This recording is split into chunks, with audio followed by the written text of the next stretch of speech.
소개받은 홍승영 목사입니다. 김정일 목사님이 그렇게 얘기한 홍승영 목사입니다. 본인 얘기를 이제 남을 이렇게 예.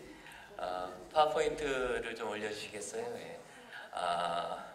우리 교단 총회 전도부에서 하는 강의들이 참 좋습니다. 이것만 있지 않고 역대로도 좋은 강의가 많으니까 복음 전도에 관해서 여러 가지 인사이트, 아이디어가 필요하신 분들은 보시면 아주 좋을 것 같고 저도 참 좋아합니다.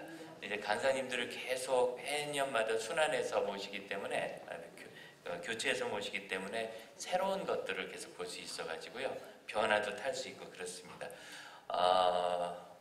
작년에 우리 전도부 주간 세미나에서 제가 한 번 강의를 했는데 그때 우리 한국교회가 지금 전도들을 다 열심히 하는데 왜 이렇게 현장에 열매들이 없을까? 각 교회에 전도 열심히 해야 된다는 사명은 뭐 다들 그대로 하지 못해서 그렇지 부담감들이 어마어마해요. 목회자도 그렇고 성도들도 그렇고 그 부담감은 더 말할 나위가 없습니다. 그런데 그런 부담감 가지고 그렇게 열심히 부담 가니까 어쨌든 하려고는 애쓰는데 왜 결과가 없을까? 뭐 이런 고민을 하면서 전도에 관해서 좀 대화 나눠보려고 그렇게 합니다. 저는 1996년도에 어린이 전도협회에서 훈련을 받으면서 현장 전도하기 시작하고 또 어린이 전도자들을 위한 훈련 과정을 같이 진행하면서 사역을 좀 했고요. 그러다가 2000년대 중반에 예기치 않게 전도폭발훈련 한국본부에서 동역을 좀 하게 됐습니다. 그래서 전도도 하고 또 전도자들도 교육하고 실제로 전도팀도 운영하고 각 교회의 전도 현황을 바라보면서 이 전도를 바라보는데 우리가 뭔가 좀 다른 전망이 필요하다는 것, 열심히 하는 것만큼 중요한 것 중에 하나가 또 바르게 가는 거 아니겠어요? 이 바르게는 옳고 그름이 아니라 더 효율적이고 열매 있는 방향으로 가는 그 일이 무엇일까를 고민하게 되었습니다. 그래서 전도 사역을 오늘 이렇게 좀 나눌 수 있어 감사하고요. 다음 페이지 보여주시겠어요? 이게 리모컨이 없는 것 같아요. 2000년도부터 극동방송에서 우리는 주의 어린이 프로그램을 한 17년 정도 진행을 했습니다. 어린이 전도하고 사역하면서 시작하게 됐고요. 그러다가 이제 나중에는 이 매일 프로그램이라서 녹음이긴 한데 감당하기가 어려워서 좀 사정을 말씀드리고 그만두었는데 복음동네라는 실질 전도 프로그램도 진행하게 됐어요. 코로나 이전까지 일주일에 한 번 정도 생방송으로 직접 연결해서 이제 처음 연결되는 분인데 한 10분 정도 실질적으로는 한 5분 정도 대화하고 사역일 간단하게 설명하면서 그 자리에서 예수님 영접 기도하는 데까지 갔는데 어떻게 그 짧은 시간에 되느냐고 누가 물어보는데 어떻게 하면 되는지 조금 이따 말씀드릴게요. 사실은 그렇게 어려운 일은 아닙니다. 이렇게 잘 파악하고 익숙해지면 할 수 있는 거거든요.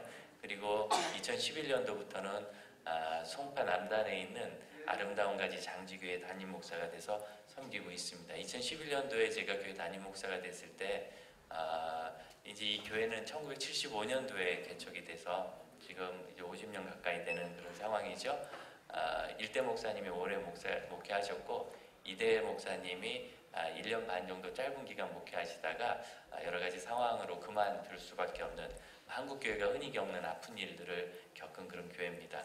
그리고 제가 세 번째 목사로 왔을 때 우리 장지교회가 많이 모일 때는 한 200명 정도 모였다 그래요. 예전에 제가 갔을 때는 한 7, 80분 정도 작년 성도들이 있었고 2018년도 코로나 이전에 저희가 본당을 좀 너무 환경이 안 좋아서 리모델링 했는데 이렇게 리모델링 하기 직전에 우리 부목사님이 헤아렸던 숫자는 한 850명 정도 작년 출석을 했다 그럽니다. 그러니까 꽤 많이 성장했죠. 저희 교회는 건평이 작습니다. 300평이 되지 않습니다. 그래서 한 400명 정도 됐을 때 이미 교회당의 용도를 꽉 차서 더 이상 수용할 수 없게 되었는데 하나님 은혜로 그렇게까지 성장하고 또 좋은 거는 그 지역 교회고 뭐 교회를 크게 확장해서 건축한 건 아닌데 있는 거 그냥 고쳐서 쓰고 있거든요. 또 서울이 그런 거 어렵지 않습니까? 그래서 그렇게 여기 나르가에 사역을 해가지고 한 850명 정도 이렇게 모일 때 그 중에서 20세 이상 미혼 청년들이 300명 정도 출석을 했습니다. 그래서 보편의 그냥 아주 전통적인 지역 교회인데 사역이 이렇게 됐다. 이제 그 이야기를 좀 나누고 싶어요.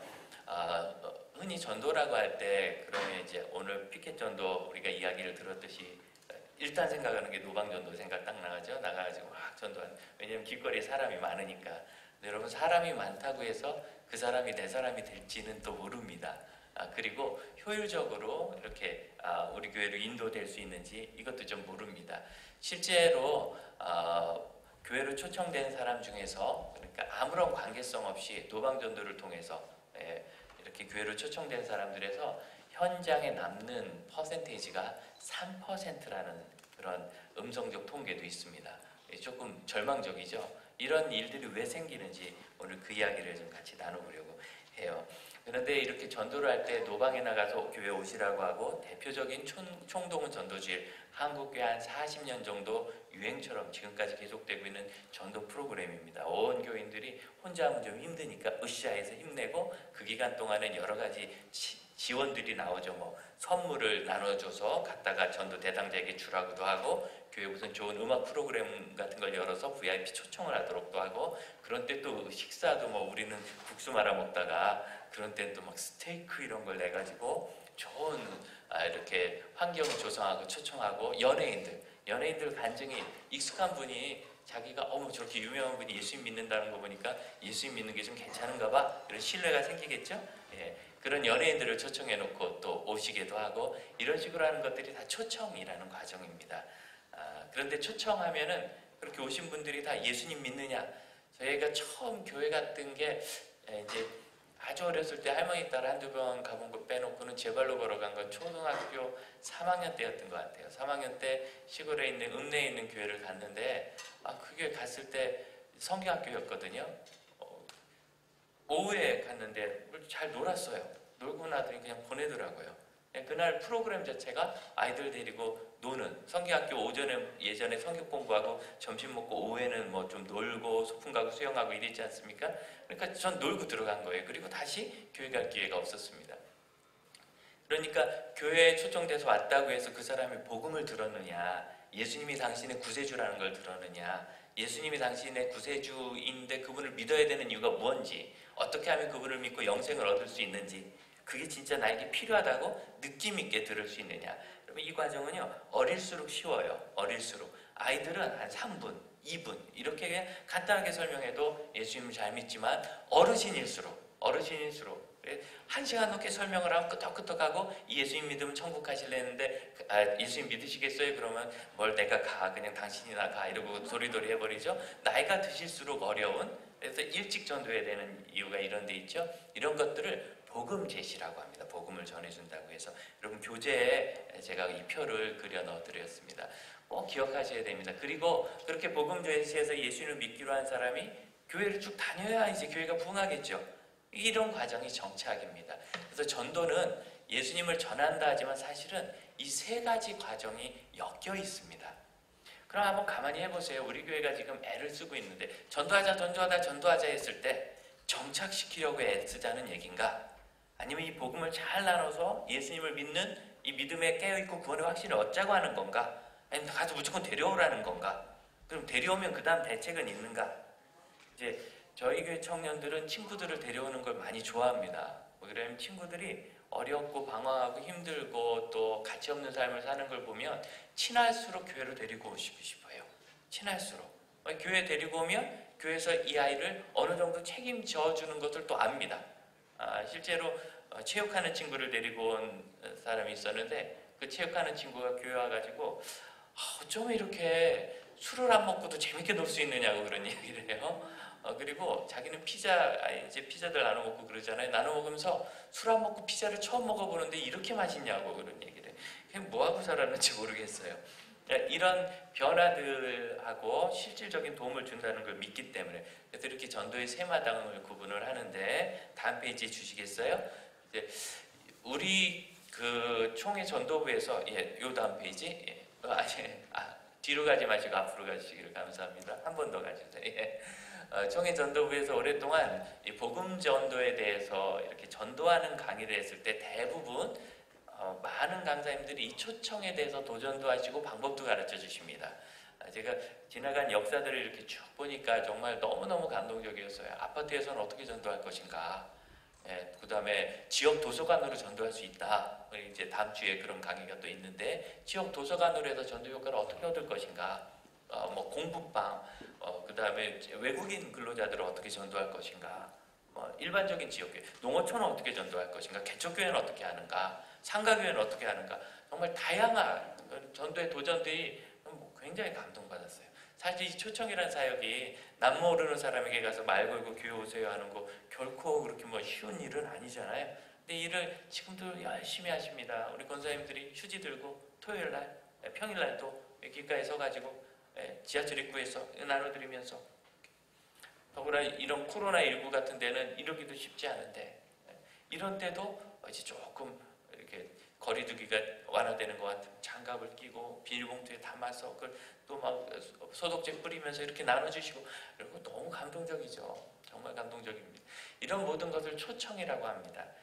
실제로 이렇게 지하철 입구 같은 데서 티슈를 나눠주거나, 또 뭐 나눠주죠? 요즘엔 또 이 잡곡 세트, 이것도 인기예요. 나눠주고, 그리고 제가 해보는 것 중에서 제일 효과적이고 저렴한 거는 종량제 쓰레기 봉투가 꽤 괜찮았습니다. 새로 아파트 입주하는 곳에 나눌 때 종량제 쓰레기 봉투, 이사 오고 나면은 그 지역 종량제 봉투가 없잖아요. 나눠주면 너무너무 고마워하고, 실제로 입주가 막 되고 한 1, 2주는 이 종량제 봉투가 부족해가지고 서로 구하려고 난리가 나요. 하나씩 나눠주면 그렇게 좋아하고 그래요. 이제 이런 걸 다 나눠주면 예수 안 믿는 사람이 쓰레기 봉투 받고 아니면 휴지 받고 교회로 오는가? 그 지역으로 이사 온 어떤 그리스도인이 교회에 오기는 해요. 그래도 이런 교회가 있구나. 전도 열심인 거 보니까 영혼을 사랑하겠다. 이런 상식적인 생각을 가지고 아주 교회를 이렇게 오긴 하죠. 정말 불신자가 그거 가지고 올 수 있는가? 그런 거 한번 좀 고민하게 되는 것 같아요. 이런 초청 단계를 넘어서면 그분이 교회를 다니다 오신 분이든 처음 오신 분이든 우리가 믿는 이 예수 그리스도를 잘 알고 있는지 확인은 다 해야 되죠. 그래서 복음 제시를 연결해서 지난해 있었던 이 전도부 세미나에서 제가 잠시 강의를 했던 것이 있습니다. 지금 있는 저 QR코드를 이렇게 카메라로 비추셔가지고 찍으시면 지난해 그 강의를 보실 수 있고요. 아니면 우리 총회 TV를 검색하시면 유튜브에서 우리 총회에서 하는 다양한 좋은 컨텐츠들이 거기 쭉 올라와요. 이렇게 좋은 것을 왜들 열심히 안 보는지 난 모르겠어요. 정말 보물 같은 컨텐츠들. 우리 교단 그 총회 본부 직원들이, 우리 전도부 직원들 특히 그렇고요. 한국교회에서 사역 잘하는 분들을 끊임없이 찾습니다. 특히 우리 교단 안에서. 그리고 교육이라든가 이런 특별한 부분은 교단 밖에도 허용이 돼 있어요. 다른 교단도. 좋은 분들을 청해서 강의들을 많이 넣거든요. 그래서 이렇게 보시고, 작년 세미나를 보시면 초청과 복음 제시에 관해서 제가 먼저 강의를 한 것을 찾아보실 수 있습니다. 책에 좀 안내해드렸고요. 그 다음 페이지 볼까요? 이제 초청하고 나면 그가 복음을 들어야 되는데, 이 복음을 왜 전해야 하느냐면 전도라는 건 본질적으로 이 복음을 전하는 것이었습니다. 예수님이 교회 개척해놓고 우리 교회로 사람 채우지 않았잖아요. 우리가 이거 상식적으로 알죠. 그런데 예수님은 내가 전도하라고 이 땅에 오셨다, 이렇게 말씀하셨어요. 그 전도는 죄로 인하여 죽을 수밖에 없는 사람들에게 예수께서 천국을 전해주시고 천국 갈 수 있도록 해주신 거죠. 그래서 복음을 전하는 게 이 전도의 본질이고, 실질적으로 교회에 내가 계속 나와야 되겠다 하려면 이유가 뭐예요? 이유가 교회 다니면은 뭐 집안에 우환이 사라지니까? 여러분, 그렇지는 않다는 거 아시잖아요. 그가 새로워지고 가정이 새로워지지만 그건 단지 우환이 사라지는 정도가 아니라 그와 그 가정이 본질적으로 변화되어서 천국이 가정에서 현재 이루어지고 영생으로 이루어지는 게, 이게 이제 복음 아니겠습니까? 그래서 이 복음을 발견하지 않으면 내가 지속적으로, 감사합니다, 신앙생활 하겠다는 결단을 하지 않을 겁니다. 그래서 이 결단의 근거가 필요하고, 특히 교회학교 아이들이 말썽을 좀 부린다는 말이죠. 저도 교회학교를 꽤 오래 했는데 말썽 부리는 아이들의 대부분이 구원의 확신이 없다는 걸 제가 알았어요. 상담을 해보면 너 교회 왜 다니니? 아빠가 가래서요, 엄마가 가래서요, 교회 오면 잘해주니까요, 재밌으니까요, 뭐 재미없으면 갈 데가 없어서, 여러 가지 이유로 나오지만 예수님을 믿어서라고 대답하는 아이들은 없었어요. 말썽 부리는 아이들. 그런데 이 아이들이 예수님을 영접하고 되게 또 말썽 부리는 아이들이 마음이 좀 순해요. 전하면은 그렇게 그렇게 또 눈물을 많이 흘려요. 울고 영접하고. 한 두어 주 있다가 또 까불면 조용히 불러서 너 예수님 믿고 천국 가야 되지? 네. 지금 그렇게 믿고 있지? 네. 그런데 지금 죽으면 갈지 안 갈지 모르겠지? 그럼 네 그래요. 한 번 들었다고 확신에 딱 그렇지 않습니다. 아이들이. 여러분도 뭐 성경 읽어야 됩니다. 설교 들었습니다. 마음에 결단했습니다. 그 다음 주에 안 읽잖아요. 아이들도 복음 들었다고 해서 그 한 번에 확신이 딱 생기지는 않아요. 그럼 또 다시 설명해주고 다시 기도해주고 이제 내 안에 이미 계신 예수님, 제가 예수님께 순종하면서 이 구원을 누리고 살게 해주세요. 야, 예수님 너를 위해서 죽으셨는데 너 이렇게 예배 방해하면 되겠냐? 안 되겠어요. 말 잘 듣고. 실제로 제가 교회 학교에서 아이들을 변화시킬 때는 항상 그 변화의 핵심에 예수님을 믿는다는 결단이 있었어요. 그렇게 결단이 생기면 제자로 자라가겠죠? 이런 제자도. 이 모든 일들은 복음 제시가 기초가 될 때 일어납니다. 뭐 간단하게 작년에 강의에 연관된 내용들을 좀 보내드렸습니다. 자, 제가 해서 넘어간 게 아닌 것 같아서. 그렇다면 이제 정착이라는 사역을 우리가 어떻게 이해할까? 코로나19, 코비드-19 때문에 전도가 제한됐고 그래도 우리가 하기는 해야 되는데 한다고 해서 그렇게 열매 있기는 어렵고 그럼 어떤 일로 우리가 이 시대에 효과적인 전도를 할까 그랬을 때 아까 말씀드렸던 초청, 복음 제시, 정착에서 이 정착 사역은 교회가 늘 하는 일이에요. 그러니까 다음 세대 가르치죠. 신앙을 전수하는 그리고 교회 온 아이들 잘 정착해야 되고 그 다음에 새로 예수 믿은 사람이 예수님 더 잘 믿어야 되죠. 그게 정착인 거예요. 그래서 이 정착이라는 사회가 교회가 항상 해오던 것이기 때문에 이렇게 단체로 움직이기 어려울 때 개별적인 정착 사역들이 잘 되면 여러분 이거는 코로나가 끝난 다음에도 큰 힘을 발휘할 수 있습니다. 그래서 이 시대에 제일 중요하고 효과 있는 사역이 정착이 아닐까 생각을 하는데 제가 어디에 놓고 이제 됐습니다. 우리 한 영혼이 천하보다 중요하다고 생각하는데 여러분 정말 한 영혼이 천하보다 중요하다고 믿습니까? 진짜 한 영혼이요? 그럼 많은 작은 교회들이 교인들이 없어서 많이 어려워해요. 한 명도 없습니까? 한 명은 있죠. 그러니까 교회지. 그럼 천하가 거기 있네요. 그렇게 생각 안 하거든요. 제가 말씀드린 건 이겁니다. 입으로 달린 말로 한 영혼이 천하보다 귀하다 이거 말고 내가 진짜 한 영혼을 천하보다 귀하게 생각하고 한 영혼이 있음으로 정말 만족하는가. 물론 거기 만족해서 더 전도 안 하면 안 되겠지만 그것으로 충분히 행복한가. 한 영혼이라 불행해서 더는 교회를 못 하겠다. 5 영혼이라 도저히 10년 동안 5 영혼인데 이건 못 참겠다. 혹시 그런 것은 아닌가. 그러니까 이 한 영혼이라는 것은 그냥 단지 입에 붙은 말 하나가 아니라 집중하여 바라보고 소중히 여기는 것을 할 때 제가 말씀드렸듯이 우리 청년들이 친구를 데려오기 원하는 것은 누구든 데려오면 저희가 그를 진실로 사랑하는 것을 알거든요. 본인도 그런 사랑을 받고 있고 우리 성도님들이 정말 아이들 사랑하세요. 아껴서 잘해주시고 한 영혼이라는 겁니다. 이 물통인데 이 물통에 물을 얼마나 담을 수 있죠? 열심히 퍼다 부으면 가득 채울 수 있나요? 잠시는 차더라도 다시 흘러내리겠죠. 예전부터 이 새신자 교회가 부흥하려면 뒷문을 닫아라. 앞문으로 들어왔다 뒷문으로 나간다. 뒷문을 닫기 싫은 교회는 없어요. 그런데 어떻게 닫는지는 몰라요. 그냥 뒷문을 닫자고 하지. 3가지 전도 중에도 초청을 아무리 열심히 해도 복음 전도를 하지 않으면 복음 제시를 하지 않으면 그가 예수 믿는 데 나가지 않고 복음 제시를 잘 해놨어도 교회 안에 정착하도록 돕지 않으면 그가 하나님의 사람을 쭉 서지 않습니다. 실제로 제가 이 근처에 있는 교회에서 2년 사역한 적이 있는데 무서운 얘기를 들었어요. 청년부 사역자였는데 청년부 사역자가 2년 한 번 있는 총동원 전도주의를 기획해야 된대요.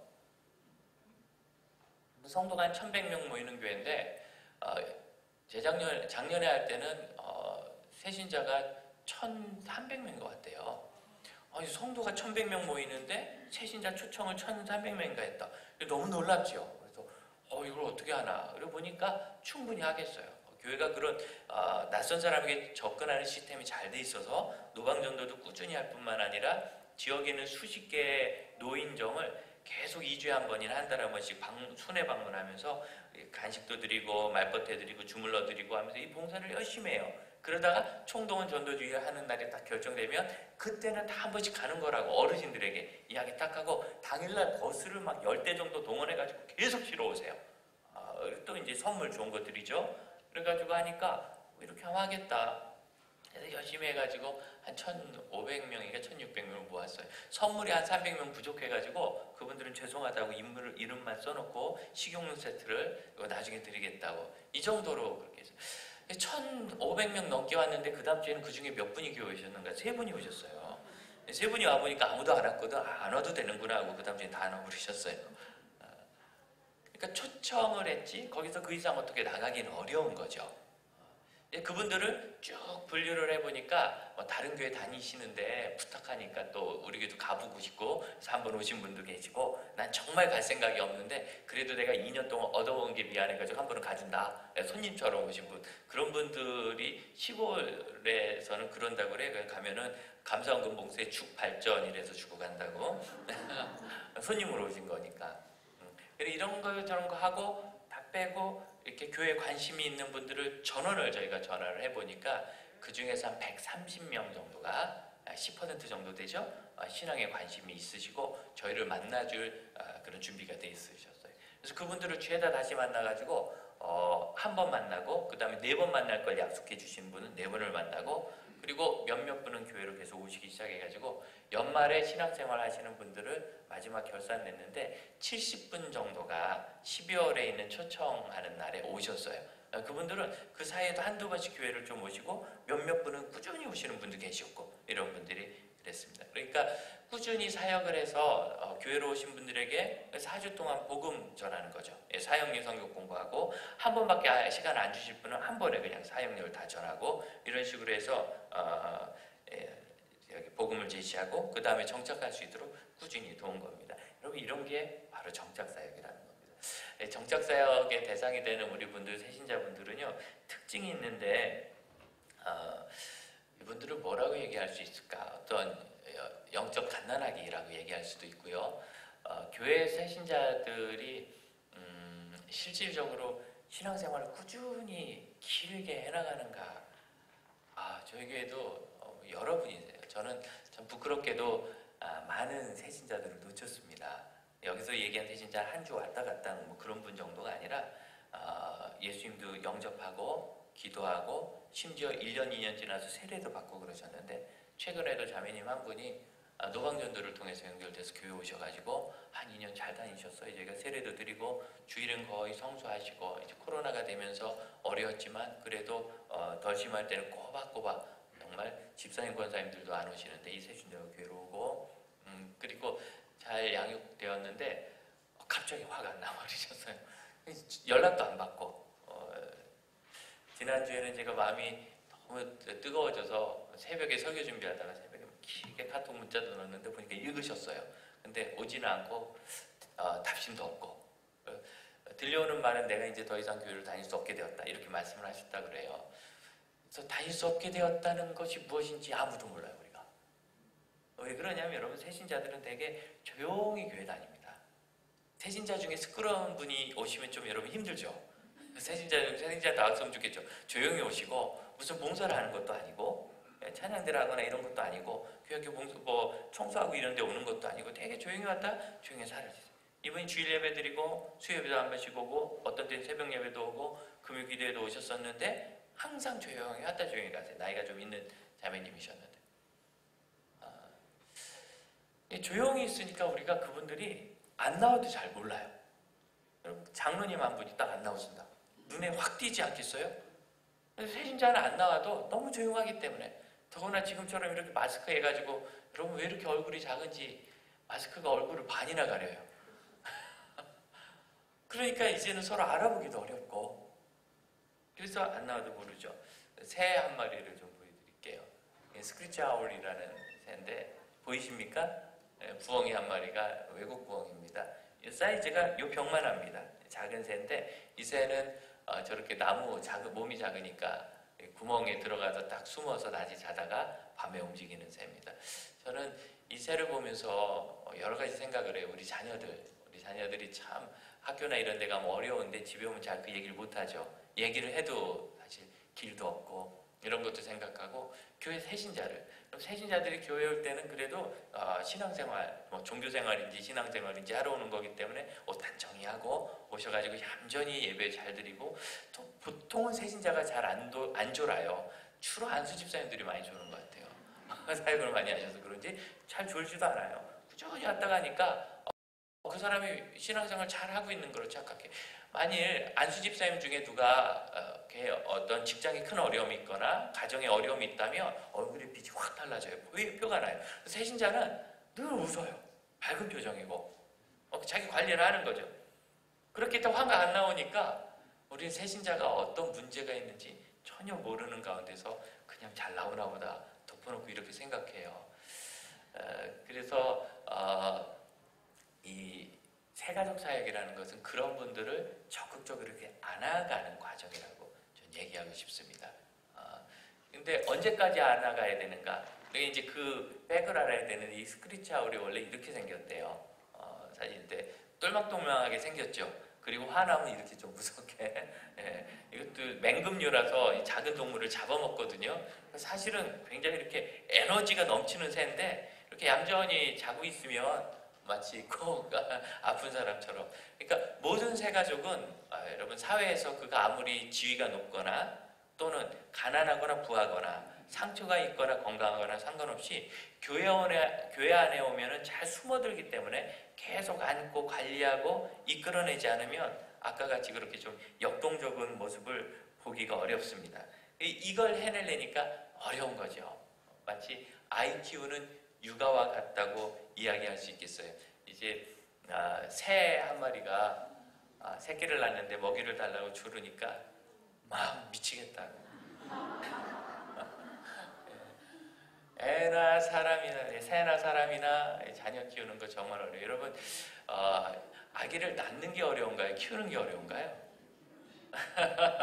뭐 낳는 고통 산고 말할 수도 없지만 사실은 그건 1년 10달이면 지나가고 키우는 게 훨씬 어렵죠. 그 평생 30이 돼서 결혼시키면 다 키운 줄 알았더니 우리 김종일 목사님 강의하셨듯이 아직도 돌봐야 될 일이 많고, 요즘에 또 캐리어가 이렇게 잘 싸는지 질이 좋아서 그런지 혹하면 집으로 온다 그러고 그러죠. 이렇게 키우기가 어려우니까 새들이 다른 새 둥지에다가 갖다 놓고 저렇게 탕란을 하는데, 여러분 우리가 뭐 뻐꾸기가 남의 둥지에 알랐다 뭐 그런 얘기 하는데요. 이런 탕란을 하는 조류가 굉장히 많습니다. 의외로 많은 새들이 이러고 살더라고요. 지혜롭다고 그러나요? 알 낳기보다 알 깨서 부화해서 먹이 물어다 주고, 저거 자기 먹을 것도 없는데 그거 얼마나 열심히 물어다 줘요. 그 하려니까 어려운데 이 새들이 독특한 게 대부분 생명이라서 몇몇 색깔밖에 구분을 못 한답니다. 대충 모양과 크기가 비슷하면 자기 알인지 남의 알인지 모른대요. 그리고 의외로 이 탕란하다가 걸려가지고 새들이 그냥 쪼아서 먹어버리는 케이스도 많답니다. 탕란하는 새들이 많은데 우리가 새가족을 돌보는 일이 좀 그와 같지 않은가. 초청을 잘하는 분이 계세요. 초청을 잘해가지고 교회 1년에 뭐 400명 데려오신다, 430명 데려오신다, 지금 그런 간증을 들었거든요. 그분이 그 교회에서 은혜 받고 전도를 시작할 때 그 교회 성도가 450명이었어요. 1년 동안 430명을 등록시켰대요. 그럼 1년 후에 그 교회 출석 성도는 430명 그대로. 왜? 여러분 430명을 매주 해가지고 52주에 400명이면 한 주에 8명 꼴 아닙니까? 한 주에 8명씩 데려오려면 있는 사람도 챙기기 어려워요. 새 신자도. 그러니까 일단 데려오면 이분은 데려다 놓은 사람은 신경을 더 못 쓰는 거예요. 왜? 새로운 분 모셔야 되니까. 모셔오는 게 쉽습니까? 일주일 내내 힘을 써야 간신히 와주니까. 그게 평균은 8명이니까 안 올 때는 1명이고 많이 올 때는 20, 30명 아니겠어요? 그거 언제 관리해요? 그냥 왔다가 하는 거죠. 왔다가. 누구를 데려오는 것도 어렵지만 사실은 관리해주는 것도 어렵습니다. 우리 집사님 한 분이 지역에 잘 돌봄을 못 받는 아이 하나, 초등학생 하나를 내 교회 가는데 좀 내가 데려가도 돼요? 그 아빠가 좋다고 그래요. 그래서 주일날 데려다가 유초동부에 갖다 맡겼어요. 소식을 들었어요. 몇 주 뒤에 제가 지나가다 보니까 거기서 선생님들은 막 야단치고 계시더라고요. 집사님. 가만히 보니까 내용이 이래요. 내가 이 아이를, 그 아이를 어렵게 전도해서 교회에다 데려놨으면 선생님들이 계속 관리하고 책임져야지 이게 뭐 하는 거냐고 막 야단을 치시더라고요. 조용히 집사님 불렀어요. 집사님 그리고 어린이 하나를 전도했다면서 4학년짜리를 네 영적인 아이를 낳은 거네요. 네. 그러면 집사님, 아기는 낳은 여자가 기릅니까? 다른 여자가 키웁니까? 아니, 낳았으면 당신 키워야지. 낳아서 남의 둥지에 갖다 놓고 당신이 돌보라 그러는데. 그럼 한 번 데려오는 것도 어렵지만요, 꾸준히 돌보는 거 훨씬 어려워요. 전도가 교회 안에서 출석 증가로 나오지 않는 제일 큰 이유는 그런 부분입니다. 우리가 새가족들의 상황, 새신자들의 상황에 대해서 마음을 열고 이해를 과연 하고 있는가? 새가족은 그들의 상황을 마음 열고 이해하는 게 너무너무 중요한데, 초등학생 기준으로 일단 해볼게요. 남의 얘기가 우리가 좀 쉬우니까. 초등학생 한 명이 괴로웁니다. 노방전도를 합니다. 그럼 초등학생 20명에게 사형리 복음을 10분 정도 전하면 그 중에서 14명 정도가 예수님을 영접합니다. 그럼 14명 중에서 교회로 연결될 가능성이 있는 아이는 20% 정도, 3명 정도입니다. 왜 그러냐면 다른 교회 다니는 아이들도 들어요. 우리나라에는 어린이들의 20%는 교회 이미 다니고 있거나 관련이 돼 있는 아이들이에요. 다른 교회 아이들도 듣고, 그리고 또 부모님이 그 교회 거절감이 있어서 안 보내려고 하는 분이 있고, 본인이 오기 싫어하는 아이들도 있어요. 예수님은 좋지만 교회는 싫다, 뭐 이런 아이들도 있고. 그래서 꾸준히 챙기면 3명이 올 수 있습니다. 여러분, 이 3명이 자기가 혼자 옵니까? 요즘 초등학생이 낯선 곳에 혼자 가는 아이가 어디 있어요? 저희 아이는 목사 딸인데도 초등학교 4학년 때 계란을 하나 부활절쯤에서 누가 이제 어느 전도하는 교회가 준 거죠. 들고 와서 심각해요. 내가 이걸 받아도 되나? 낯선 사람이 줬는데. 그래서 안 받으려고 했는데 막 그 사람이 줘가지고 받았는데 굉장히 기분 나빠하면서 들고 왔어요. 낯선 사람, 여러분, 아이들에게 낯선 사람이 말 걸면 예수님 전하는구나 하고 들으라고 가르치셨어요? 도망가라고 가르치셨어요? 저는 피하라고 가르쳤는데요. 낯선 사람. 이란도 있고 요즘 알 수가 없잖아요. 이런 가운데서 과연 그 부모가 이 아이를 쉽게 보내는가? 또 보낸다고 한들 이 아이 스스로 혼자 올 수 있는가? 길을 찾기를 2번이나 건너서 어느 부모가 초등학생 보내요? 그러면 가서 모셔오는 수밖에 없어요. 부모님 허락받고. 그런데 이 3명이 그러면 20명에게 10분씩 해서 사형리를 전했어요. 여기도 이 정도 하려면 보통 열심히 해도 한 5, 6주, 한 달 반 정도는 꾸준히 한 20명에게 사형리를 전할 수 있습니다. 일주일에 한 번씩 한다고 그랬을 때. 그러면 5, 6주에서 실질적으로 교회에 올 가능성이 있는 아이들은 3명인 거예요. 2주에 1명. 그럼 이 3명의 아이들이 매주 교회에 오느냐? 초등학생들이요, 보편적으로 교회에 올 수 있는 가능성이 있는 시간은 한 달에 한 번입니다. 1년에 8주에서 10주 사이. 왜 그러냐면 대한민국 평균으로 볼 때 보편적 가정이 일요일, 예수 안 믿는 가정이 일요일날, 휴일날 레저 활동을 얼마나 하느냐 보면 한 달에 한 번은 1박 2일 이상 여행을 가요. 주일 끼고, 일요일 끼고. 그 사람들은 일요일이니까. 그리고 한 달에 한 번은 무박으로 일요일날 여행을 가요. 금요일날 끝나고 뭐 금요일날 늦게까지 당신들끼리 노시잖아요. 토요일날 피곤하니까 늦잠 자고 좀 준비한 다음에 일요일 아침 일찍 가서 놀다가 저녁 때 온다는 거예요. 이게 한 달에 2번입니다. 여러분, 그냥 교회가 제일 좋잖아요. 저도 여기가 좋아요. 여기가 좋고 편하고 행복하고 그리고 가치 있고. 근데 그분들은 이걸 모르니까 어딘가 행복을 찾아서 그 불편한 걸, 내가 뭐 하나도 안 불편해요. 안 행복해요. 아니, 평상시에 40분이면 가는 길을 3시간씩 가고 오고 꼭 가다 오다 싸워, 가족들이 차 안에서. 그런데 그걸 찾아가요. 그래서 한 달에 2번은 초등학생이 안 옵니다. 아니, 그래도 예수 믿으니까 와야지 하는 표정이 있어요. 여러분, 초등학교 3학년짜리가 예수 믿었어요. 근데 부모님이 야, 이번 주 일요일날 외갓집 간다 그랬을 때 나는 예수님 믿어야 되니까 엄마 아빠나 다녀오세요. 이런 초등학교 3학년이 있어요? 아니, 집사님, 권사님 때 애들도 일요일날 어디 뭐 컵스카우트, 해양소년단, 우주소년단 활동한다고 가는데, 학원 단증 심사한다고 가는데, 예수 안 믿는 애들이 부모님이 외갓집 가는데, 캠핑 가는데, 어디 바닷가 놀러 간다는데 저는 교회 갈게요. 이런 착각입니다. 그런 일이 제가 보기엔 불가능해요. 뭐 어쩌다 있을 수는 있는데 어쩌다 있는 게 너무 은혜가 되면 다 그래야 된다고 우리가 오해를 해요. 마음을 못 여는 거예요, 그 아이들의 삶에. 그럼 일주일에 한 달에 남은 2번은 교회 올 수 있느냐? 그룹 과제가 있어요, 학교에서. 그룹으로 내는 과제를 아이들이 언제 하느냐면 토요일은 되게 못하고 주일날 오전에 해요. 학원 다니는 아이들은 시험쯤 되면 찍기 특강이 주일날 있어요. 친구 생일 파티 있어요. 이런 거 저런 거 뺐더니 교회 안 다니던 아이가 예수님 믿었다, 교회 가고 싶다, 갈 수 있는 날은 한 달에 하루였어요. 25% 현장에서. 그러니까 얘는요 1년에 10번 오면 개근이로 봐줘야 돼요. 아닙니까? 그런데 말이 이게 한 달에 한 번이지 정말 예를 들어 매월 첫째 주 꾸준히 나오면 좋은데 그러진 않잖아요. 평균이 그렇다는 거죠. 한 3번은 붙여서 3주 나온다면 그 다음 3개월은 안 나올 수도 있어요. 개교에서 새로운 초등학생이 3개월 교회 안 나오면 대개 출석부에서 지워버립니다. 연락도 안 해요. 그것도 하루 이틀이지. 10주나 이번 주 어디 가니, 이번 주 어디 가니, 이번 주 어디 가니 이게 할 수 있는 선생님이 거의 없습니다. 아이들일지라도요 세가지고 우리가 양육하는 거 쉽지 않습니다. 어른들은 나은가? 어른들은 나은가? 우리 교회 여집사님 한 분이 비슷한 또래 여자분 한 분을 이렇게 데려왔어요. 아이가 유치원에 다닐 때 그 같은 반의 엄마래요. 같이 왔는데 이분이 굉장히 사교적이시더라고요.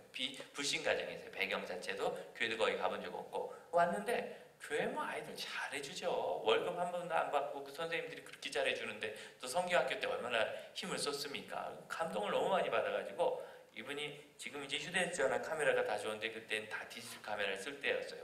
디지털 카메라로 전체 사진을 찍어가지고 한 200~300장을 본인이 다 자기 돈으로 인화를 해서 쫙 전시회를 했어요. 여름성경학교 사진 전시회. 선생님들이 한 것보다 잘했어요. 자기가 좋아서 하는 기가. 이야, 그래서 아니 저 어떻게 교회도 안 다니던 분이 할 수 있느냐. 주일날 교회 좀 모셔오라고 그랬더니 알겠다고. 그래서 주일날 교회 왔어요. 내가 인사도 하고 박수 쳐주고. 근데 그 다음부터 안 와요. 이제 우리 교회 집사님한테 물어봤죠. 그때 애기 누구 친구 엄마 왜 안 나와요? 그랬더니 너무너무 민망해하면서 아니 어떻게 매 일요일마다 교회를 가? 어떻게 매 일요일마다 교회를 가? 이분은 일요일 날이면 한잔 사교적이라고 그랬잖아요. 제가 아까 친구 관계가 너무 많은 거예요. 이미 하고 집안 모임도 있고. 그러면 초등학생이 한 달에 3번 바쁘다는 얘기는 부모가 한 달에 3번 바쁘다는 얘기는 똑같습니다. 그러니까 이분도 제가 보기에는 1년에 10번을 만일 나오면 정말 어마어마하게 잘 나오는 거예요. 물론 예수님 믿고 구원받았고 회개했으니까 그 은혜가 감사해서 생활 다 끊고 나와야죠. 여러분 이 생각 때문에 우리가 전도를 못하는 거예요. 그렇게 되기까지 과정이 필요하다고요. 처음부터 한 번에 그렇게 되기를 바라느냐? 에티오피아 내시처럼 빌립 집사님 만나가지고 그 자리에서 예수님 믿었잖아요. 그 사람은 빌립을 만났죠. 저를 만난 게 아니라. 그래서 우리가 이런 부분에 있어서 마음이 열리지 않으면 볼 수 없어요. 그런데 실질적으로 그분이 그럼 1년에 있는 10번 정도의 이제 아무 약속이 없는 날은 그럼 꼬박꼬박 교회에 오겠는가? 그 중에 몇 번은 빨래하고 싶어 할 것 같은데요. 몇 번은 집안 정리하고 싶어 하고 몇 번은 늦잠을 자고 싶어 할 것 같아요. 그러니까 이런 부분들을 뚫어내는 것이 사실 쉽지 않고 굳이 노는 것 얘기하지 않더라도요.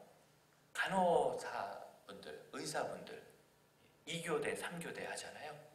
2교대, 3교대 하면 주일 낮 예배 시간 맞춰서 교회 올 수 있는 경우는 한 달에 한 번입니다. 간호사, 의사만 그러나요? 소방공무원분들, 경찰 공무원분들, 한국전력공사에 한전 근무하시는 분들. 그럼 우리가 지금 주일날 예배 드리려면 누군가 전기 돌려야죠. 나는 교회 올 테니까 예수 안 믿는 사람들이 한전 가서 하라고. 그러면 이거 바리새인들이 나는 소리입니다. 누군가 분명히 일을 해야 되잖아요. 그러면 여러분 경찰 누구 전도했어요. 그럼 주일 성수하기 위해서 경찰 그만두라고 할 겁니까? 간호사는 어떻게 해요? 간호사. 교회 잘 다니던 청년들도요. 간호대학 갈 때까지는 진짜 교회 잘 다니다가 채용돼서 병동 근무 시작하면 교회 안 나오는 친구들 뚜룩 갑니다. 가까운데 공항 있잖아요. 공항에 그 항공 승무원들 운항하시는 분들 한 달에 한 번밖에 못 나와요. 진출발 물론 뭐 어떻게든 몸부림을 치면 한 2번은 나올 수 있어요.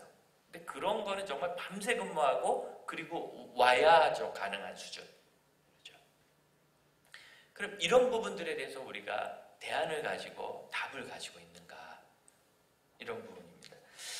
성경은 뭐라고 얘기하느냐면 같이 한번 잠언을 읽어볼까요? 시작. 내 양떼의 형편을 부지런히 살피며 내 손때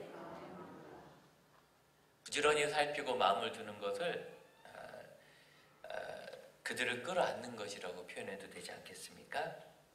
그래서 이런 일들을 해나갈 준비가 필요합니다. 여쭙고 싶어요. 여러분 준비가 되어 있습니까? 준비가. 세 가족들이 예수님 영접하면 그가 각자 달라요. 예를 들어서 65세에 은퇴하신 분이다. 그러면 이분은 일단 직장 문제는 없어요.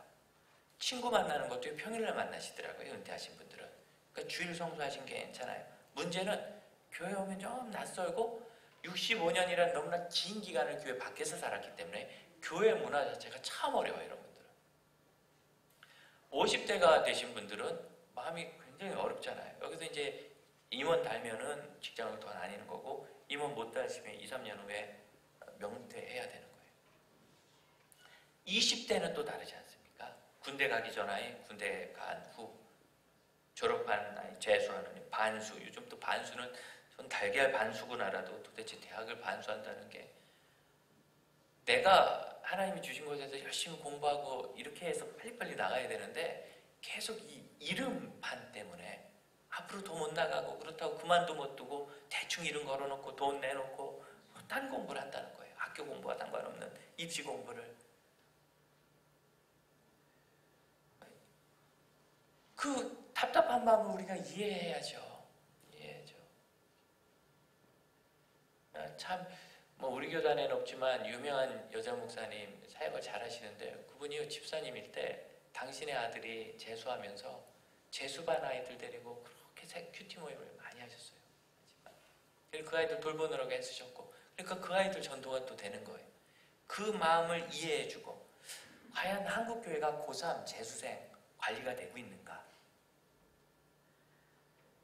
그 양떼와 소떼의 마음을 두지 않으니까 준비가 너무 약하고 그들을 준비할 사람들이 되지 않은 것을 많이 봐요. 이 말씀을 드리고 싶은 거예요. 준비가 되어 있지 않은데 오시라고 하는가? 저는 하나님과의 관계에 있어서 늘 이렇게 생각합니다. 하나님께서는 지금도 많은 사람들, 모든 사람들을 구원하기 원하시잖아요. 그럼 구원하기 원하시는 이 아들을 어느 교회에 보내서 예수님 잘 믿고 성장하고 일꾼이 되게 하실까? 저는 하나님이 찾으신다고 생각해요. 지금까지도 제가 담임 목사가 된 12년 동안도 하나님은 지금도 그 사랑하는 아들을 어디에 믿고 맡기실까? 거기 보내면 그를 이해하고 아껴주고 양육하고 친구와 가족이 되어주고 함께 우리 마음은 다 그런데 현실적으로 삶은 그렇지 못해요. 무슨 소리냐면 새신자가 딱 오잖아요. 그럼 그 새신자가 예를 들어서 전입교인이다. 다른 교회에 있던 권사님이 오신다. 뭐 이 교회 요즘 또 탐방을 다녀요. 이렇게 탐방을 해가지고 여기 등록하겠습니다. 등록을 했어요. 그럼 그분이 그렇게 등록할 때 나 대충 다닐래요. 이런 분은 없어요. 등록할 때쯤 되면 이게 이제 좋은 교인 되고 열심히 하고 싶습니다. 그럼 기존의 성도들은 웰컴이죠. 좋은 신앙 좋은 분이 오셨으니까 다 마음은 열렸어요. 문제는 아직 삶이 공유가 안 돼요. 예를 들어서 이제 구역 모임 하다가 지난번에 그 선교사님 오셨을 때 구역원들 다 오는데 새로 오신 권사님 몰라요. 아무리 거듭잘해도 모르는 거예요. 이제 왔으니까. 예전에 우리가 단기선교 갔을 때 모르죠. 여기 뭐 단기선교 갔다 온 얘기 꽃 피우고. 그리고 또 스타일이 좀 달라. 어디는 헌금을 먼저 하고 구역 예배 드렸다는데 우리는 헌금은 따로 교회다 해요. 뭐 이런 교회도 있고. 그럼 이런 것들이 늘 아쉬워요. 그러면서 낯설어서 섞이지 못하는 기간이 3개월입니다. 3년입니다. 죄송해요. 3년. 3년. 저는 이야기 들을 때 기절하는 줄 알았어요. 왜 우리 교회 오신 성도들이 3년 이내에 이렇게 그만두시는 분들이 많은가? 한번 생각해 보세요. 3년 이후까지 꾸준히 다니시는 새가족과 그 전에 사라지는 새가족 비율이 어떤지. 이 3년은요. 기존 성도들이 새로운 분을 밀어내는 3년이 아니고 새로 오신 분이 계속 간보는 3년이 아니고 새로 오신 분도 이 교회에 적응하고 싶고 기존 성도들도 그분과 함께하고 싶은데 삶을 공유하기 시작하는 경험이 쌓이는 시간이 3년이라는 거예요. 그러면 우리가 작심하고 3년은 그분을 잘 돌봐야 돼. 좀 답답하죠? 무슨 권사가 왔는데 3년을 돌봐. 새신자도 마찬가지예요. 새신자 3년 돌보기 어려운 이유는 아까 말씀드렸죠. 1년에 10번 나오기가 어렵거든요. 그러니까 처음에는 결석하면 전화도 해주고 한 달 안 나오면 막 그들 한 달 안 나오다 나오면 반갑다고도 하는데 이게 서너 번 쌓이면 너무 믿음 없어 보이는 거예요. 주일 성수 안 하니까. 저희 아이가 초등학교 3학년 때 제가 계속 전도를 가르치고 이렇게 충동하니까 사실은 학교 다닐 때가 전도하기 좋거든요. 학기가 바뀌면 친구들 많고 새로 만나니까. 그래서 봄에 자기 반에 있는 여자애 하나를 교회를 데리고 갔어요. 한 달쯤 지나서 제가 그래 네 친구 누구 교회 잘 나오고 있니? 그랬더니 저 애가 갑자기 했더니 막 울어요. 왜 그러냐 그랬더니 한 달째 잘 나오고 있대요. 어떻게 나오느냐면 저 애가 한 달 내내 걔네 집 앞에서 기다려서 걔를 깨워서 데리고 오느라고 지각도 하고 그 바람에 자기 찬양팀 좋아하는데 찬양팀도 못하고 근데 이 녀석이 나와가지고 죄송합니다. 전도 당한 새신자의 갑질 아시죠? 나를 위해서 버스를 대게 해라 막 이렇게 그래서 버스 야 여기서 걸어서 10분이면 가. 아 나 다리 아파. 그럼 버스표 지가 내는 거예요. 조사kim 두금 내고. 그리고 이제 점심을 먹어야 되는데 그 교회는 점심을 1,000원씩 내고 사 먹거든요. 근데 나 배고파. 이제 화가 나죠. 너 만일 밥을 사 먹으면 내가 아이스크림 사줄 수 없어. 그럼 두 개나 먹고 싶은데 막 이래가지고 난리가 난 거예요. 그래서 이 한 달 동안 지가 모아놓은 돈을 다 썼어요. 걔를 위해서. 그러면서 이렇게 울면 제가 아직도 그 이야기가 귀에 그 말이 쟁쟁한데 내가 괜히 전도를 해가지고 괜히 전도를 땅을 치면서 제가 속으로 얼마나 웃기든지 그 아이는 진지하지만 저 웃긴 거예요. 그래서 용돈 충난 거 다 채워주고 이번 주 쓸 거 주고 야 네가 몰라서 그렇지 새신자는 밥값 1,000원을 안 받는다 우리 교회가. 그러니까 가서 꼭 새신자라고 말씀드려라. 아빠가 얘기해 놓겠지 그 부목사 때. 그렇게 하고 용돈도 다 지어주고 그날은 제가 잠깐 나와서 차로 태워다 주고 목사님이 와서 태워다 주니까 또 걔도 기분이 좋고 저희 아이도 좀 으쓱했죠. 이렇게 해가지고 했어요. 3개월쯤 지났는데 그 아이가 그러더래요. 너 이제 일요일날 우리 집 안 와도 돼. 왜? 나도 혼자 갈 수 있어. 3개월. 그래서 진짜 혼자 왔어요. 이거 걱정했는데 그러고 났더니 야 너 하는 찬양팀 나는 어떻게 하면 할 수 있어? 일찍 와야 돼. 그러더니 6개월쯤 지나더니 자기 동생을 데리고 온 거예요. 왜? 부모님이 자꾸 데리고 가라고 해요. 왜냐하면 애가 둘인데 하나만 가고 하나 남으니까 여전히 귀찮잖아요. 둘이 다 가지면 좋겠는데 그래서 데려가고 그러더니 동생이 올 때부터는 헌금도 하더래요. 둘이 1,000원씩. 이게 이제 한 반년 정도의 변화입니다. 초등학생이니까 반년 만에 이만큼 된 거예요. 반년 만에. 그리고 그 부모님이 다행히 한국 그 사회 평균과 다르게 일요일날, 주일날 레저를 그렇게 많이 안 하는 분이고 그리고 그때가 사실은 주 5일제를 막 시작할 때쯤이었어요. 그러니까 아직은 그렇게 레저가 많이 정착이 안 됐을 때죠. 지금 훨씬 어렵습니다만 이런 게 이제 준비라고 할 수 있는데 그 사람은 끝까지 안고 갈 수 있는가? 그럼 무엇을 준비해야 되는가? 그랬을 때 제일 먼저 준비할 걸 저는 기간이라고 얘기합니다. 왜 기간이냐면 새 가족이 오면은 이 사람이 완전히 예수를 안 믿는 사람이거나 다른 교회에서 전입해왔거나 어느 정도 기간 새 가족부에 머물게 할 것인가. 우리는 가능한 빨리 적응하라고 기존 성도들 그룹으로 이제 소그룹이죠. 다락방 또 뭐 구역 또 뭐 합니까? 셀? 순? 뭐 목장? 이런 모임으로 보통 해요. 이렇게 모일 때 그것으로 빨리 보내야 된다. 대부분 지금 한국교회가 소그룹은 열심히 하기 때문에 아예 없는 데는 없는 것 같아요. 그런데 중요한 건 이겁니다. 뭐 어른들 말씀드리긴 그렇고 이제 2011년도에 처음 갔을 때 2010년도 가을부터 말씀드리기 시작했는데 청년부가 주일 오후에 2명 모이더라고요. 그 아이들이 300명 된 거예요. 지금 이제 코로나 때문에 좀 줄었는데 이 2명 모이는 아이들이 자기들끼리 회장을 3번씩 했어요. 너 회장, 나 회장, 너 회장, 나 회장 이렇게. 교회는 작고 신방할 때도 별로 없고 그래서 청년분 내가 맡을게. 그래서 이제 제가 청년부를 직접 섬기고 청년사역을 한 10년 했거든요. 잘 돌봐가지고 계속 커가는데 청년부가 커가려면 리더십 훈련이 정말 중요합니다. 소그룹 리더를 가르쳐서 새가족부 4주 신입 교육 마치면 얼른 빨리 소그룹이 성장하라고 청년구역으로 보냈어요. 그런데 의외로 이 청년구역장이 청년을 많이 떨궈먹더라고요. 기존 장년 구역장들도 의외로 새가족 많이 떨고 먹습니다. 아까 말씀드렸듯이 한 달에 한 번밖에 교회를 안 나오는 거예요. 아니 예수님 믿었으면 이제 결단하고 말이야. 친구 놀던 거 좀 끊고 와야지. 그럼 이제 야단 맞으면 오기 싫은 거죠. 그분 말은 틀린 건 없어요. 하지만 그 과정으로 가는 것, 새가족을 맞을 준비가 소그룹 리더, 구역장 순장들에게 안 돼 있어요. 그래서 많이 떨고 먹고 고민하다가 아예 전략을 바꿨어요. 청년들 중에도 좀 헌신적이고 순수하게 잘 섬기는 아이들 4명 정도를 새가족 리더로 맡기고 아예 새가족부를 6개월을 해버렸어요. 그럼 어떤 변화가 생기느냐면 그동안은 오면은 자기들끼리 친하면서 왔어요 반가워 뭐 우리 좋은 그룹이 돼요 하고 자기들끼리 얘기는 밥도 자기들끼리 먹어요. 그런데 내가 와보니까 다 새가족만 있어요. 온지 한 달 된 사람, 2달 된 사람, 뭐 한 주 된 사람, 3주 된 사람. 그러니까 친구가 별로 없으니까 새가족끼리 친해져요. 이해되시죠? 이 친구 만들기는 어느 곳에 정착하는 데 중요한데 낯선 곳이라도 아는 사람이 3명만 되면 그곳을 떠나지 않는다는 통계가 있습니다. 아는 사람이라는 건 인사하는 사람이 아니고요. 밥 먹으면 좋은 사람, 같이 밥 먹으려고 만나는 사람 3명만 되면 떠나지 않는 거예요. 새가족들은 자기들끼리 그게 돼요. 시간이 지나면요 나중에 뭐 기수 비슷하게 우리 같이 새가족 공부했어요 이런 소개를 하기 시작합니다. 이 기간은 그래서 이렇게 정의해드리고 싶어요. 소그룹에 보냈을 때 소그룹 구역장, 순장, 다락방 목자가 잘 관리할 준비가 돼 있는 교회는 빨리 가는 게 좋아요.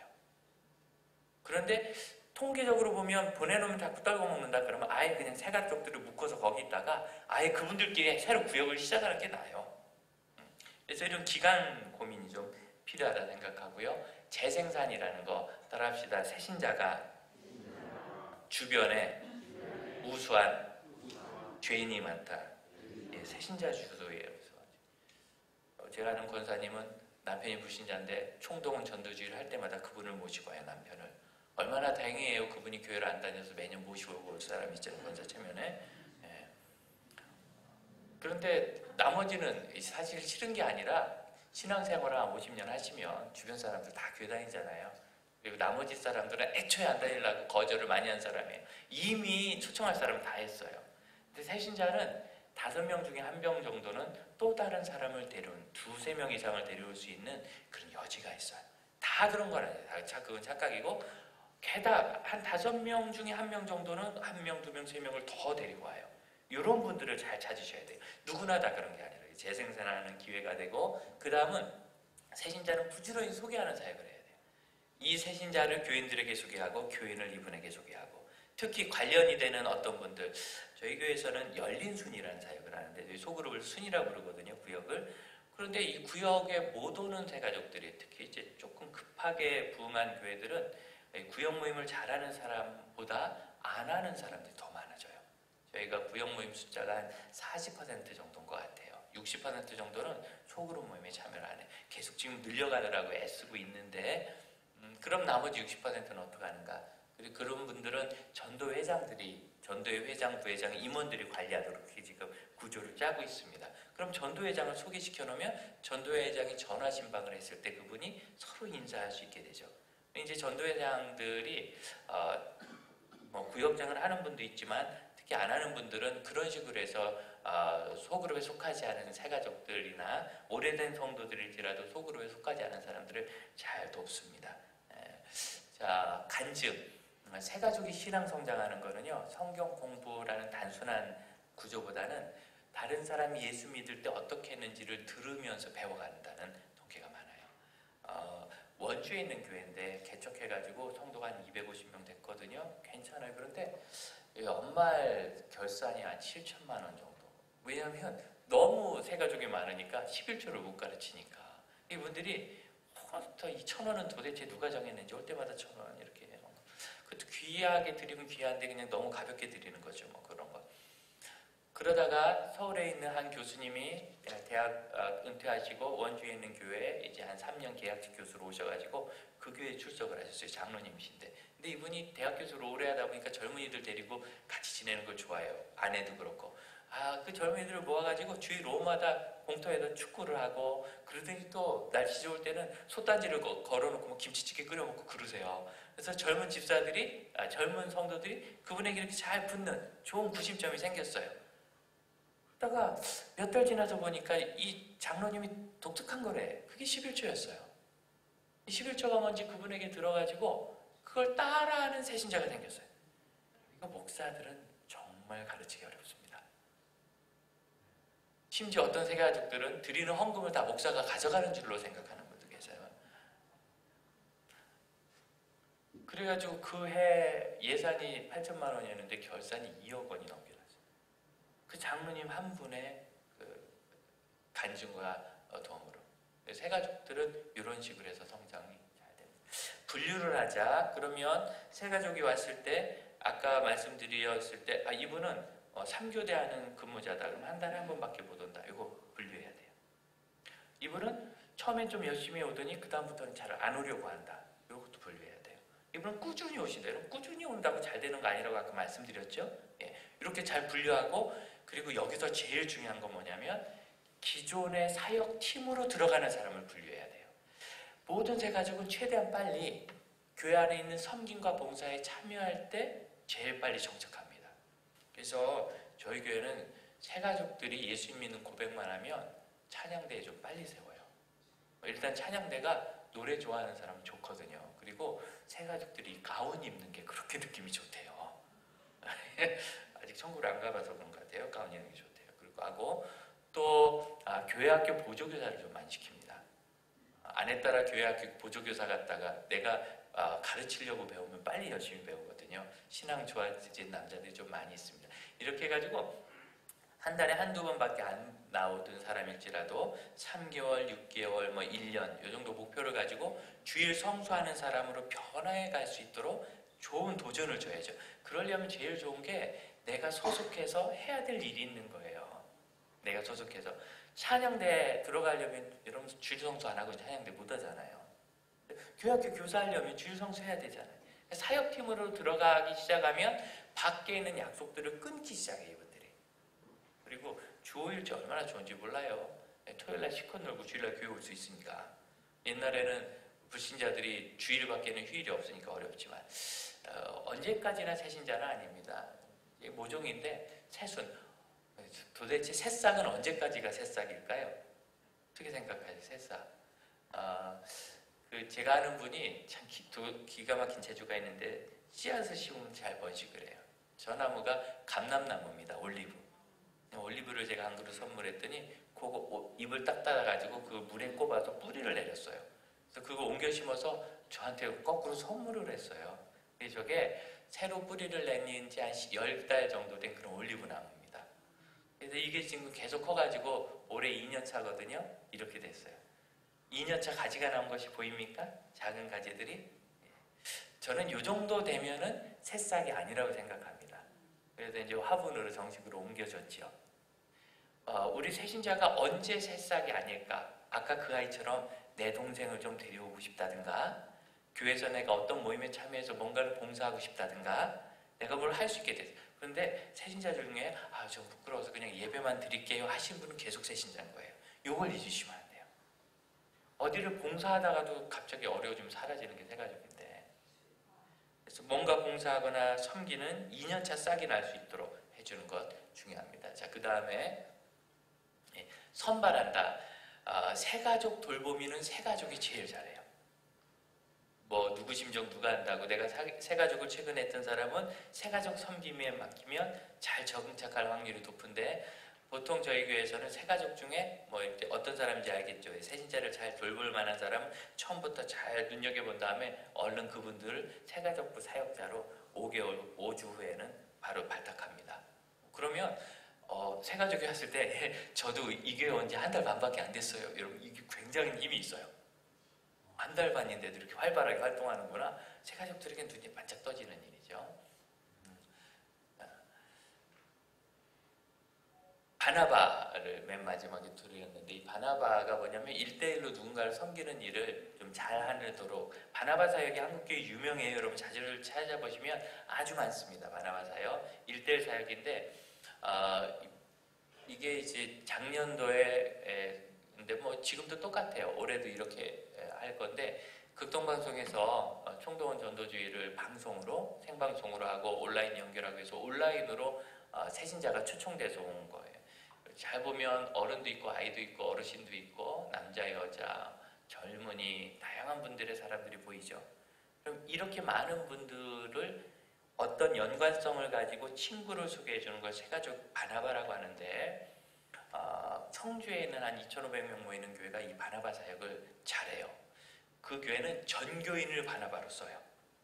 그래서 전교인을 4주 정도 하는 바나바 교육을 쭉 시키고 수료증을 주면서 그분들을 현장 투입하는데 이분들이 평상시에는 교회사도 하고 찬양대도 하다가 울릉도에서 이사 오신 분이 초청돼서 왔어요. 그러면 우리 성도 중에 울릉도 출신은 그분은 바나바로 묶어주는 거예요. 그러면 그분이 훨씬 더 정착하기 쉽겠죠. 대개교회가 무슨 문제가 있느냐면 2,500명 정도 되는 교회면 새가족 사역자 바나바 30명 이상을 모시기 어렵습니다. 그럼 30명이 어떻게 그 많은 사람들이 1년이면 뭐 3,400명 새로 오시거든요. 그 정도 교회는 어떻게 다 감당하겠어요. 인원이 많아지면 일단 집중이 안 돼요. 전교인을 바나바 해놓으면 그러면은 예를 들어서 그분이 권사님이었다. 평상시에 찬양대 하다가 새가족 연결되면 바나바 사역하는 한 4주 정도는 찬양대를 쉬어요. 익스큐즈하고. 갑자기 여러분 굉장히 화내시는 표정이 있어요. 어떻게 찬양을 안 할 수 있냐 이렇게. 그래서 이렇게 해가지고 새가족을 만나서 잘 돌보고 이렇게 나가는 거죠. 이런 식으로 해가지고 바나바를 좀 늘려나가시면 좋겠고 제일 중요한 건 이겁니다. 전문가. 새가족 사역을 꾸준히 하는 평신도 전문가가 교회에 너무 없다. 참고로 저희 교회 새가족 사역자는 지금 14년째 하고 계십니다. 원장님인데 이제는 이른이 되셔가지고 목사님 나 이제 그만할게요. 그만하고 싶어요. 계속 그러시는데 제가 안타깝게 그 다음 할 분을 아직 양육을 못했어요. 14년. 그 다음에 또 한 권사님은 7년 하신 분이 계시고요. 나머지 이제 3년, 5년 이런 분들이 몇 분 계세요. 이 14년 되신 분 저보다 더 오래됐잖아요. 교인들 이렇게 보면 새가족이 누군지를 금방 알아보시고 얼른 잘 맞으세요. 교회에 새가족 전문가가 혹시 있으신지요? 꾸준히 그 사역을 하시는. 그리고 팀워크가 필요하다. 전도와 정착 사역팀은 늘 같이 가야 된다. 다시 한번 전도, 초청하는 분들과 정착, 섬기는 사람들 한 팀으로 움직여야 된다. 그런데 대개 교회가 전도부에서 전도하면 새가족부가 그를 맡아요. 두 분은 달라요. 두 부서는. 한 교회 있으면 연합이 잘 될 것 같은데 교회가 은근히 또 우리가 경쟁 심리도 있고 말이에요. 우리 또 팔이 안으로 막 굽잖아요. 우리는 얼마나 정말 팔이 안으로 굽는지. 그래서 내 부서를 많이 챙기다 보니까 다른 부서와 연계가 잘 되지 않아요. 한국 교회가 새가족 사역 전도가 부흥까지 가려면 이 정착으로 연결되는 과정을 잘해야 됩니다. 유명한 쇠기러기 비행 모습입니다. 한 마리가 이만합니다. 이 쇠기러기는 1년에 5,000km를 날아다니는데 이 쇠기러기가 맨 앞에 있는 친구가 제일 건강하고 힘센 친구라는 거 아시죠? 그러다가 지치면 한 2-3시간 정도 지치면 그 다음 힘센 사람하고 자리를 기러기하고 바꾸고 그 다음 또 다른 기러기가 나고 이렇게 계속 앞자리를 교대로 바꾼다는 거예요. 그렇게 하면 같은 힘으로 70% 정도를 더 날아갈 수 있다 합니다. 같은 힘으로. 이게 팀워크입니다. 우리가 주님 맡기신 이 귀한 사역을 할 때 이 정도 팀워크는 좀 가지고 가야 되는 거 아닌가 생각을 하고 아무쪼록 각 교회에서 시도하는 이 새가족 정착 사역이 계속 열매를 맺고 잘 되기를 바랍니다. 궁금한 질문은 없도록 하겠습니다. 혹시 공감이 있으시면 제가 저기 있을 테니까 오셔서 물어보시면 제가 아는 대로 대답을 하도록 할게요. 그럼 모두 수고하셨습니다. 감사합니다.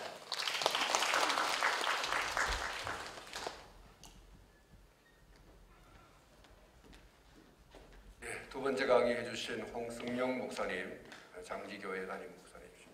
한 번 더 크게 박수 한번 하겠습니다. 네, 오늘 강의는 세미나 강의는 마쳤고요. 저녁 7시 30분에 전도 동력 집회가 있습니다. 본당에서. 이곳이죠. 이곳에서 집회가 있습니다.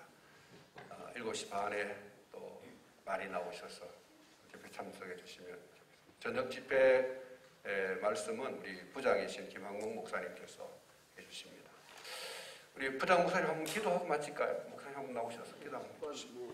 우리 전도부원 김원 목사님 잠깐 앞으로 좀 나오시죠. 우리 전도부원 김재철 목사님 어디 가시죠? 네. 나오시죠. 인사 한번 드릴게요.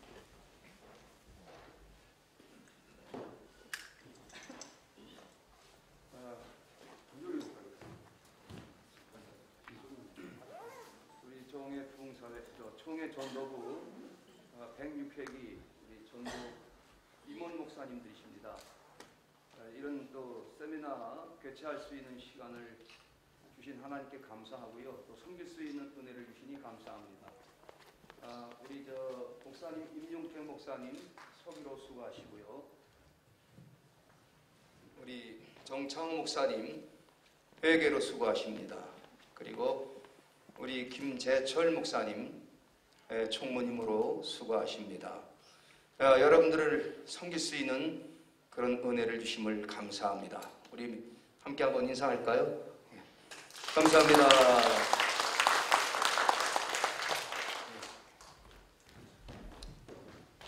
기도하고 마치겠습니다. 전능하신 하나님을 찬양합니다. 무한한 영광을 받아 주시옵소서. 특별히 하나님께서 이렇게 106회기 전도부를 세워주시고 근본의 세미나를 개최할 수 있도록 은혜를 주시니 감사를 드립니다. 총회장 목사님께서 귀한 말씀의 은혜를 받게 하시고 두 분의 강사 목사님을 통해서 유익한 세미나를 허락하심을 감사합니다. 저희들이 커다란 도전과 힘을 얻게 도와주시고 교회마다 접목을 잘 시켜서 교회가 크게 부흥되게 도와주시고 하나님 나라의 확장이 되게 하시고 하나님께 영광이요 우리 모두에게는 기쁨이 되는 놀라운 역사가 일어나게 도와주옵소서. 이 현장에 참여하신 모든 분들에게 큰 은혜를 더하시고 유튜브를 통해서 시청하는 모든 분들에게도 동일한 은혜를 허락하여 주옵소서. 우리 임원 목사님들을 비롯하여 전도부에 속해 있는 모든 목사님들에게도 한량없는 은혜와 성령을 부어 주옵소서. 이 시간에도 하나님 마지막 시간까지 함께 하시고 오늘도 수고하신 모든 강사 목사님들에게 건강의 복도 허락하시고 하나님의 능력을 덧입혀 주옵소서. 오늘 함께 참여하신 모든 분들에게도 동일한 은혜를 베풀어 주시고 한날에도 주 안에서 승리하게 하옵소서. 오늘 특별히 저녁 집회가 있습니다. 많은 분들 함께 동참하여 하나님 앞에 예배 드리면서 큰 영광 돌리게 하시고 하나님의 말씀을 통하여 커다란 은혜를 받는 귀한 역사가 나타나게 하여 주옵소서. 감사를 드리고 예수님의 이름으로 기도드리옵나이다. 아멘. 수고하셨습니다. 감사합니다.